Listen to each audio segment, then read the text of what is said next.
രണ്ടാമത് Samskriti Qatar art exhibition Doha old ideal Indian സ്കൂളിൽ വെച്ച് നടന്നു.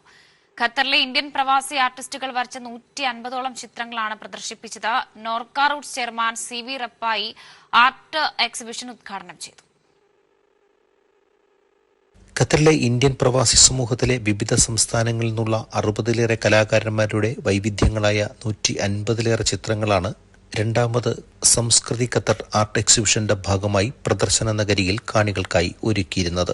ദോഹയിലെ ഓൾഡ് ഐഡിയൽ ഇന്ത്യൻ സ്കൂളിൽ നടന്ന പ്രദർശനത്തിൽ ICC, ICBF, ISC ഭാരവാഹികൾ ഉൾപ്പെടെ പ്രവാസി സമൂഹത്തിന്റെ പ്രദർശന നഗരിയിലെ നിറസാന്നിധ്യം ശ്രദ്ധേയമായിരുന്നു. ആർട്ട് എക്സിബിഷന്റെ ഉദ്ഘാടനം നോർക്ക ഡയറക്ടർ CV റപ്പായി നിർവഹിച്ചു. പ്രശസ്ത നാടക സിനിമാ പ്രവർത്തകനായ അഡാട്ട് ഗോപാലൻ ചടങ്ങിൽ വിശിഷ്ട അതിഥിയായിരുന്നു. Samskriti president Sabith Sahir, general secretary Shamseer Arikkulam, Kerala Pravasi ക്ഷേമനിധി director EM Sudheer, vice president Suni Sunil, program committee convener Biju CK, കേന്ദ്ര എക്സിക്യൂട്ടീവ് കമ്മിറ്റി അംഗങ്ങളായ അബ്ദുൽ ഹക്കീം, നിതിൻ എന്നിവർ ചടങ്ങിൽ സന്നിഹിതരായിരുന്നു.